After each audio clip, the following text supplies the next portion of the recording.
Hello, everyone. My name is Chris, and I am the author of the Vengeance series over at vengeancebooks.com. And I'm going to be trying something new over on this feed. Typically, on this feed, I upload soundtrack music for my books. I upload the audiobook for book one. I upload bonus content, fun facts, random stuff, an interview with a friend, and just whatever I can that's audio and book related, I upload to this channel. I've been wanting to actually do a small review show talking about like indie authors and smaller authors and even some bigger authors, just like, my choice, going over books that I've read, but trying to stick to the theme of what I am, which is self-published indie author, whatever have you. And today's episode, we're going to be taking a look at When the Divine Are Dead by E.K. Barnes. So we're going to be looking over this book, and we're going to be trying to avoid most spoilers, but, be warned, there might be some spoilers thrown in here or there. I'm going to try to keep it light in the beginning, and then probably move to spoiler stuff towards the end. And I'm just going to be generalizing. I'm not going to go super deep into every intricate plot detail. I'm mostly going to be talking about the things that I liked, some things that I didn't like, and what I would like to see more from the series, or what I would like to see less from the series. And I am going to be improving this format, but with like a rating system and stuff that I've used in the past whenever I like reviewed anime and whatnot on YouTube. I am going to have a better system in the future, but right now I'm just going to try to get a feel for it. So bear with me while I kind of iron out the wrinkles of this. So let's go ahead and start with the synopsis. Quote, "You are a survivor." Bradley's mother said to him the day his brother was shot. Bradley Chambers has gone through hell. Death has been chasing him since he was 5, first with his diagnosis of type 1 diabetes, followed by the time he was kidnapped by a man who wanted to feed him to a lion. Then there was a car crash that killed his childhood best friend, followed by the introduction of a new friend who would later try to kill Bradley's 5-year-old brother. There was no escaping his curse. He was doomed to experience death and destruction. When Bradley's family moves to Indianapolis, he is less than hopeful that the move will do anything to remove the curse, even with diviners like Serena Lint and Frank Lantern to keep him on the straight and narrow. Bradley doesn't see an out. Maybe he's right.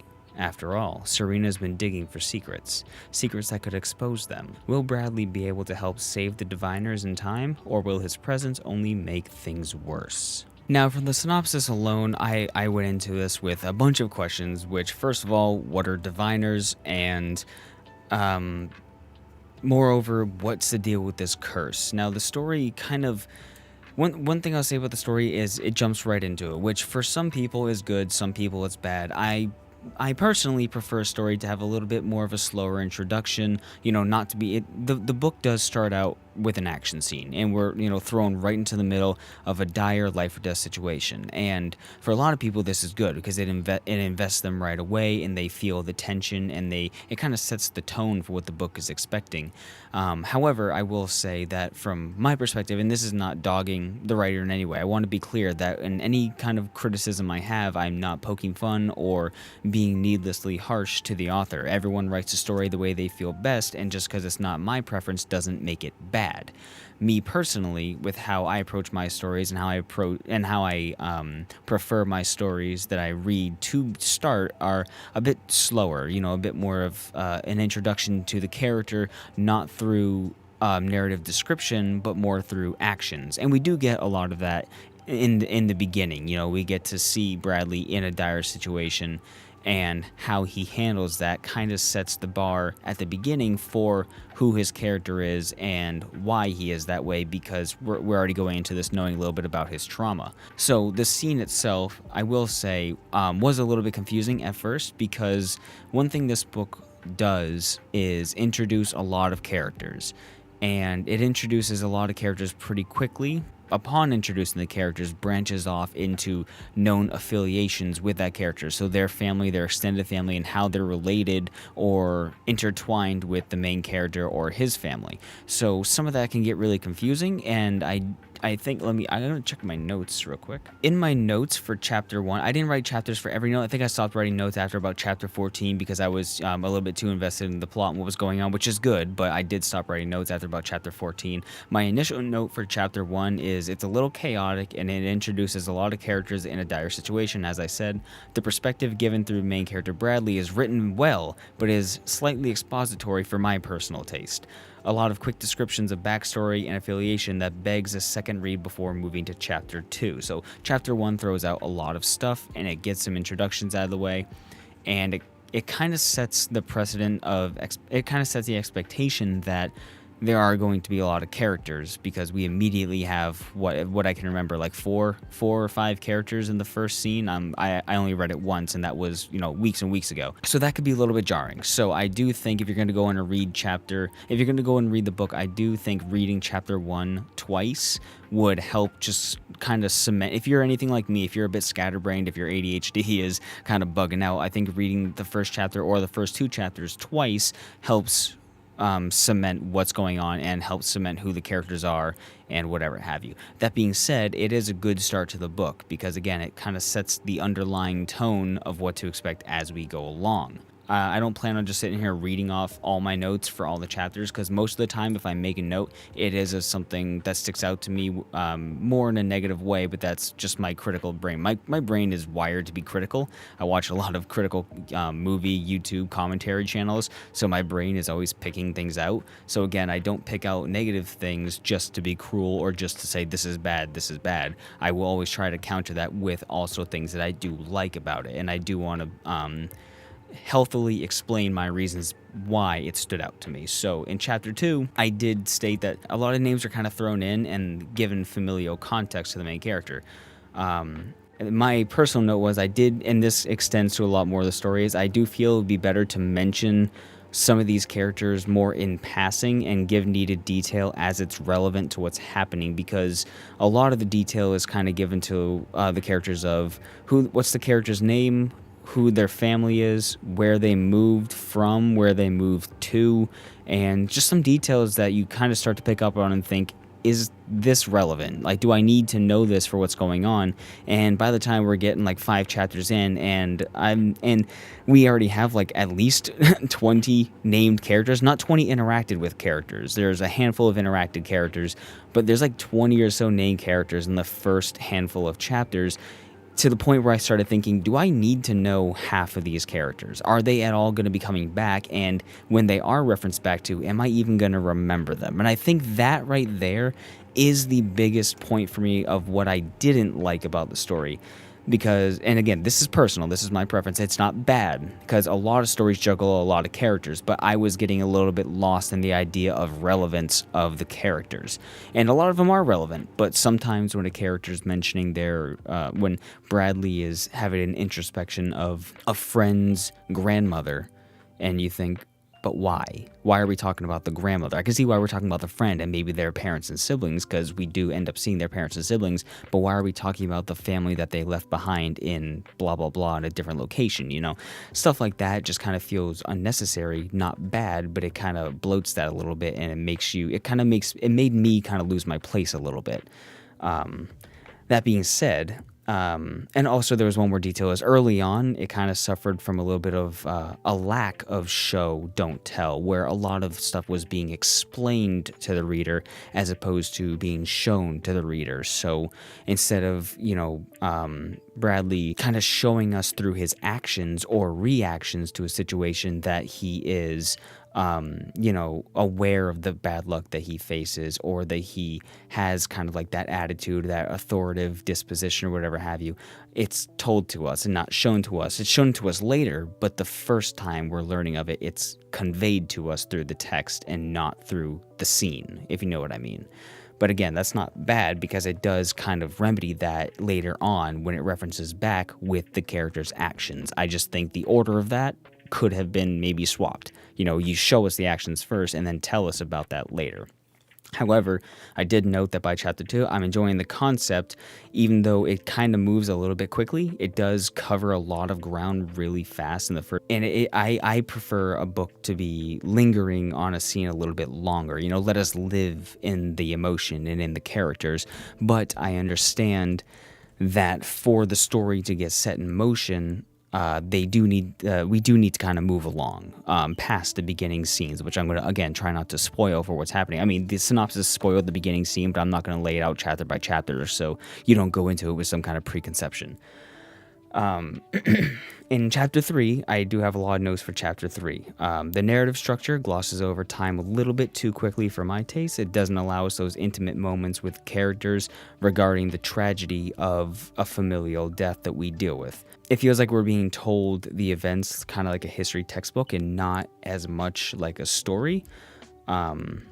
I didn't really feel as much a part of the scene through interaction or dialogue, because as soon as we're kind of getting invested into the scene and getting invested in the characters and their emotions and how they're responding to what's happening, suddenly we move on. Like the next paragraph just kind of jumps to 2 weeks later or something, for example. It just kind of like it jumps ahead and you're like, oh, okay. Your brain kind of has to like double take and catch up that we just kind of jumped ahead, even though we are just living in that scene for a moment. So sometimes that happens, and it can be a little bit jarring, but that also could be me being kind of a fast reader, and my comprehension isn't always the best because of my chaotic brain. My brain's constantly just a rolling infinite static.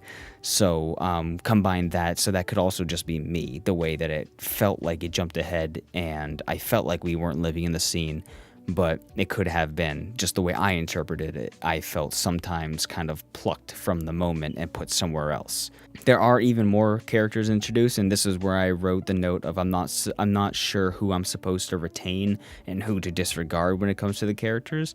Because the characters are in the middle of a move, so we're referencing characters that we just interacted with before the move. So are they going to be relevant after the move? And I'm not quite sure, because so many names have been thrown into the bucket, at this point. But we do learn some really cool, interesting facts, in that there are 13 potential powers for diviners to have. And I did start making a list of what the powers were, but we actually get that at the end of the book, which is really nice. There is a little index of the diviners and their abilities, so that's really cool. I didn't actually have to keep track of that. And then the last note I wrote for chapter 3 is they got money. So now in chapter 4 we're introduced to Mr. Lantern and Serena, and Serena, I think, is my favorite character in the story. I don't know what it was. It was her general attitude, her antagonistic disposition, but her kind of soft gooey center, like a Tootsie Roll Pop kind of thing. Like, she's got that hard outer layer, but inside she is, compassionate, and she is receptive to a decent conversation should it arise. Serena's character, and I'm happy with, what I learn at the end of the story, which we're not entirely going to discuss until the end of this. I'm happy with Serena being my favorite character because some stuff that happens pertains to her character, and I'm very interested in seeing what happens with that in a morbidly curious way because of how things unfold. But again, we're introduced to more character abilities, and the idea of diviners is kind of more fleshed out. That we learn some more details as we go about. There's telepathy, like mind reading and stuff. There's a mass manipulation. There's telekinesis. There's a whole lot of really cool abilities that on the surface aren't powerful in a destruction standpoint. It's not like you can snap your fingers in like Colonel Mustang of Fullmetal Alchemist and just set the entire place ablaze. You can't just transmogrify and destroy everything. Even though power like that does exist in this universe, it's not common for characters and for people to be born with world-ending abilities. It's not anime in that sense, which is nice because I'm so used to that destructive force plot being a thing, and I'm guilty of it in my own stories, having these bombastic, extravagant powers, while these seem a bit more humble, and which makes them a bit more appealing to me in that way. And as we continue, I do apologize if I repeat myself a little bit, because again, like I said, my biggest gripe with the story, and as it is unfolding in the first chapters 1 through 6, are just a lot of characters being introduced and a lot of proper nouns established, and I personally lost the interest of who am I even keeping track of. Unless Bradley was directly interacting with a character, I didn't even notate them as existing. So until we are meeting the characters that get referenced, like you learn of a character's siblings, until we meet them, I almost entirely disregard. But thankfully, The author is good at reminding us when characters show up who they are and what their relation is, so we can call back to them and go, oh, yes, this name is familiar to me. So it does kind of lay that foundation. I think it just lays a little bit too much foundation too early on. But again, not a criticism. I mean, I guess it's a criticism, but it's not something I hate. It's not something that like, oh, you need to not do this. It's just me personally, I get lost in a sea of character names. So I did have a prediction around chapter 7, but I'm not going to really talk about it here right now because, again, I don't want to go too much in the spoilers. But this is where I did make the note of, I think one of the things about this book that the book could have, how do I word this? The book could have really benefited, in my opinion, from being 100 pages longer. And in that 100 pages, or if anything, this could have benefited being book number 2 in a series, because throughout the story we're being referenced to Bradley's past traumas, being kidnapped, having family members and friends die or experience bad luck, and just generally him being the center of a whole bunch of like a negativity magnet, right? And we're being told all this, but the kind of things that we're being told about his past, I think I would have liked to see that, because we get more detail about him being kidnapped and how there is reference to other children being kidnapped, of which you assume to be other diviner children being kidnapped, and him being a survivor, all the others were killed at earlier times. And there's a point where, small spoiler, where he recalls stumbling upon other dead children in the woods who had been potentially being fed to a mountain lion, or were being fed to a mountain lion. And I would have liked to see that. That's good. That's a compliment that I want to see that scene. I don't want to be told that scene. That sounds really interesting.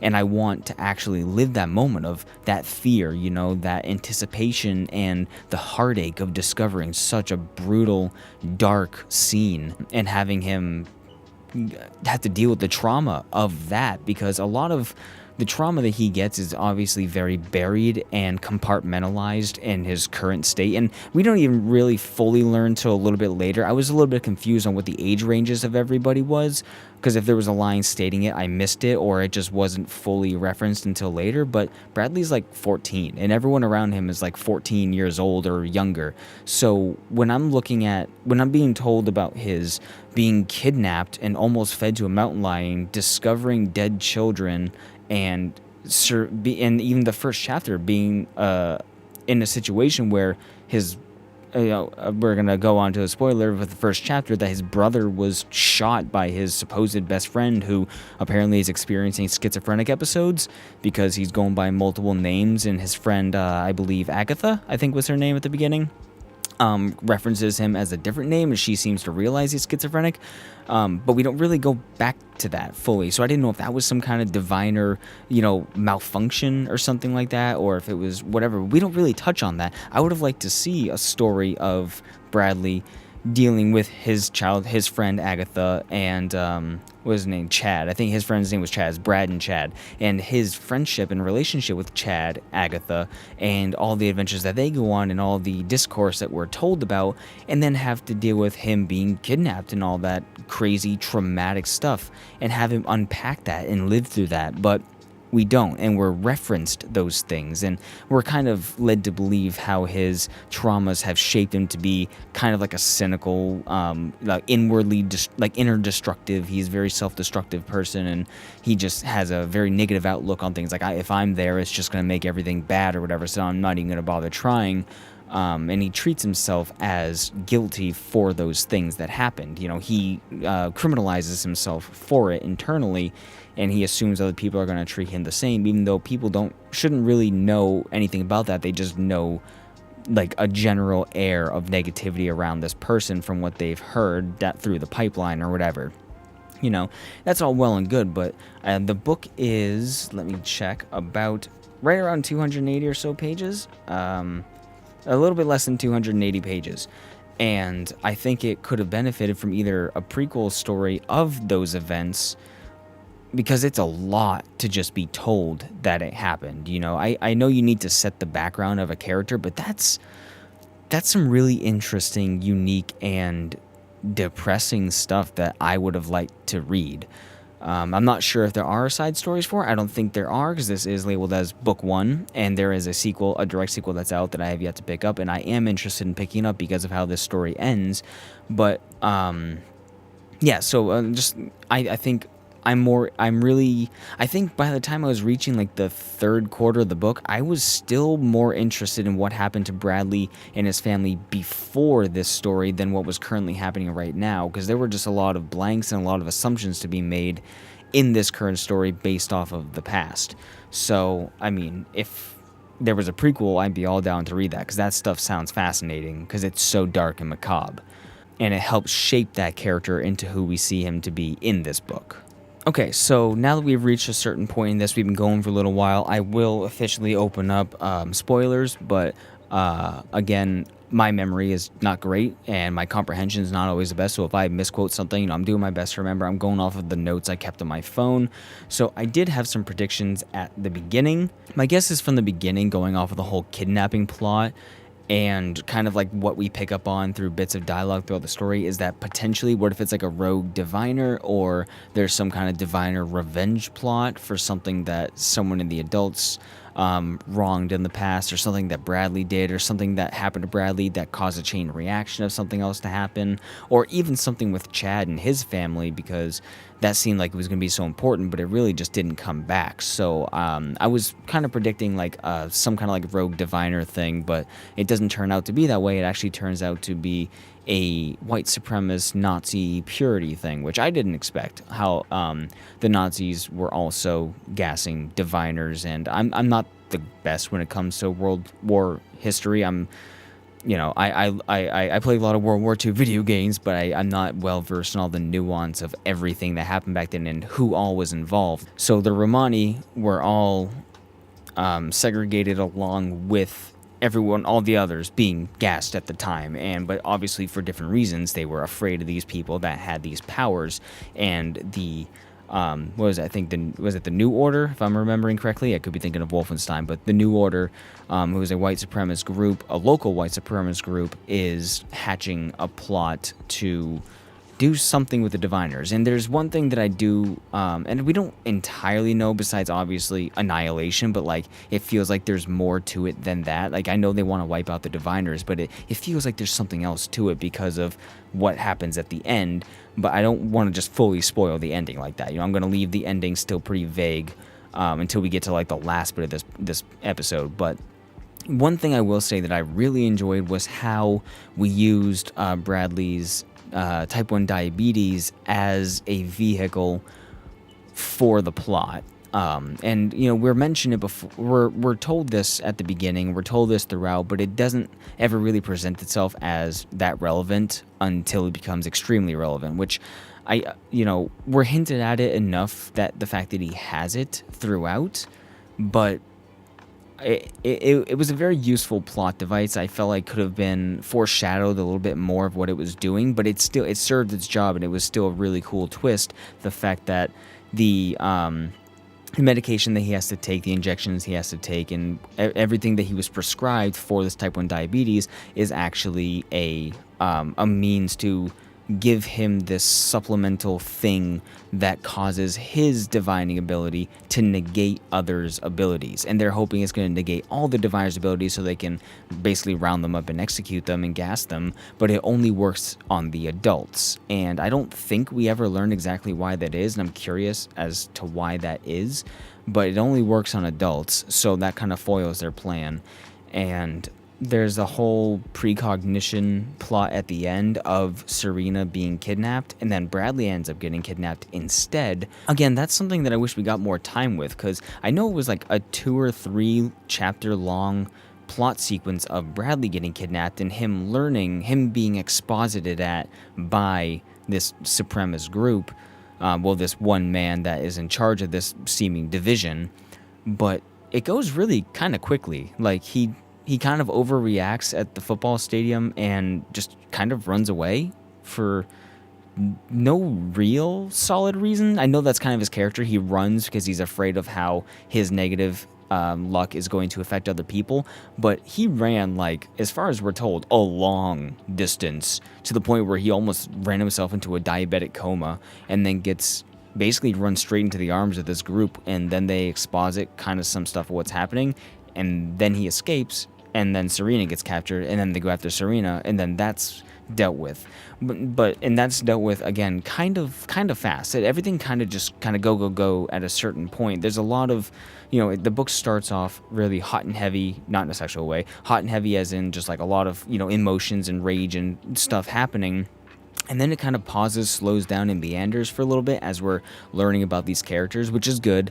And then we just kind of kick off, and it's kind of like a snowball down a hill, and it's like an avalanche. It just picks up speed and goes to the point where you're like, I need to slow myself down because I feel like this is going kind of fast for what's happening, because what's happening is a lot. It has a lot of implications, and again, kind of begs for a second read. But it's good, and that's a good thing, that there's enough information there and there's enough implications that begs a second read. There's enough good information that I want to know what's going on, but it is a little bit confusing on a first go because there's just a lot kind of thrown at you, and the characters are quote unquote moving around the board like playing this game of chess rather quickly, and problems are presenting themselves and then being solved within a paragraph or two. So it's not bad. I just feel like it was a little bit rushed at the end, which again means mostly that I just wish this book was longer so we could have spent more time in these scenes. Because I am curious and I do want to know. I just kind of wish we could have stretched it out a little bit more and taken our time a little bit longer. Some other notes that I did make, which are kind of random, we're gonna move on to like the final ending of the book spoiler. But before we get there, I just want to skim through some of my notes. So powers don't work if you're pregnant, which is interesting. So if you are a diviner with powers and you are pregnant, your powers don't work for some of that time or all of that time. Something that comes up regarding that is that Bradley was also, I wrote this down like right after each other, that Bradley was also kidnapped right after he was diagnosed. So actually right now I'm putting together, if that's the fact, then that's probably where they maybe got a sample of his blood and started experimenting on the insulin that they would then be prescribing him in the future. So they kidnapped him and traumatized him, made him afraid, and then let him go, and were experimenting on him from a distance with his medicine. So over the years after he was kidnapped, I'm guessing that they were giving him different types of prescriptions for his diabetes to see how it would affect the diviners around him. Okay, all right, I just pieced that together right now looking at my notes. So, and again, that might not be entirely correct, but that's what I'm thinking. That's what I'm kind of building, going off right there. I wrote down this note, which was this is where like the Nazi stuff was introduced, and I was kind of taken aback by it because I didn't expect it. I wrote, quote, Frank lives with Serena's family and protects them and their secret as diviners because a Nazi sympathetic doctor tried hunting them down after her powers revealed itself and nearly killed her. So Serena went to the hospital when her powers were revealing themselves, and her parents kind of overreacted to it because she was just in so much pain and took her to the doctor. And the doctor was actually one of these New Order Nazi sympathizers who then obviously discovered this family of diviners and then was going to try to take them out or do something with them. And Frank, who's the cop that Bradley is kind of being supervised by, along with Serena's also supervising him.